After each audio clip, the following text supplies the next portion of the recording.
All right, let's talk about the Galaxy S26. But I want you to forget everything you think you know. Forget the leaks, forget the rumors. Today, we're going to peel back the curtain on a hidden strategy Samsung has been running for years. And trust me, it changes everything about what's coming next. So, let's just kick things off with a wild thought. What if the game plan for the Galaxy S26 wasn't cooked up in some meeting last month? What if it was actually put into motion years and years ago? And just so we're on the same page, this is not about specs. I'm not here to talk about megapixels or screen sizes or even the physical design. Nope. We're here to talk about a pattern, a deliberate pattern in Samsung's behavior that once you see it, well, you'll never look at one of their phone launches the same way again. To really get this pattern, we have to face an uncomfortable truth, something that's been happening across the entire phone industry. You know that feeling of pure excitement when a new phone gets announced? That Christmas morning vibe? It's kind of gone, right? I mean, really think about it for a second. Your last phone upgrade, or the one before that, did it fundamentally change how you live your life? Did it unlock some incredible new power you never had before? For most of us, the answer is no. It's been a long, long time.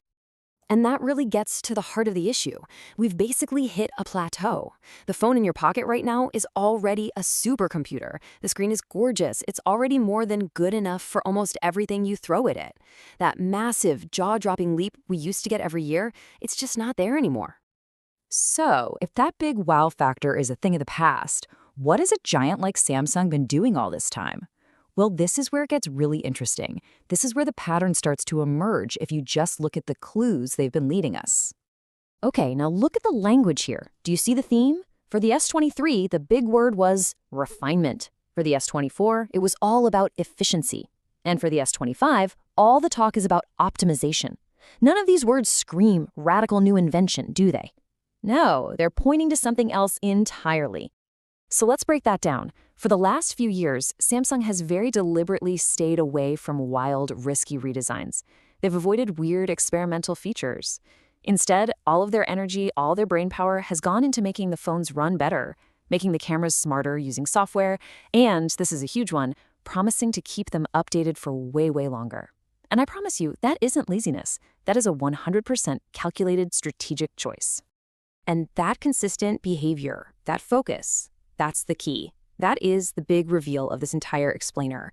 It's the thing that unlocks Samsung's entire plan for the future. So here it is. Samsung has completely changed the game they're playing. They've stopped selling you newness. Now they're selling you longevity. The pitch is no longer, look at this shiny new thing that'll be old next year. It's, buy this phone and it will be a fantastic, reliable, and smart experience for the next 3, 4, even 5 years. Okay, so we've got the theory, this big shift to longevity, but what does that actually look like when it comes to the Galaxy S26? Following this pattern, what can we realistically expect to see? The whole strategy is likely going to rest on 3 main pillars. First, efficiency over raw power. Who cares about winning a benchmark test if your battery dies by 3 p.m.? They want it to be smooth and last all day. Second, smarter software, not just bigger hardware. They're going to improve the camera with amazing AI, not just by slapping a bigger lens on it. And third, building a phone that's actually built to last, something that feels just as good in year 3 as it did the day you unboxed it. And you know, this whole strategy isn't just some idea they dreamed up in a boardroom. It's actually a direct reflection of how we've all changed the way we think about our phones. Think about it. This focus on longevity is exactly why an older phone like the S23 Ultra is still such a fantastic, popular device today. It's why upgrading every single year now feels completely optional, maybe even a little unnecessary.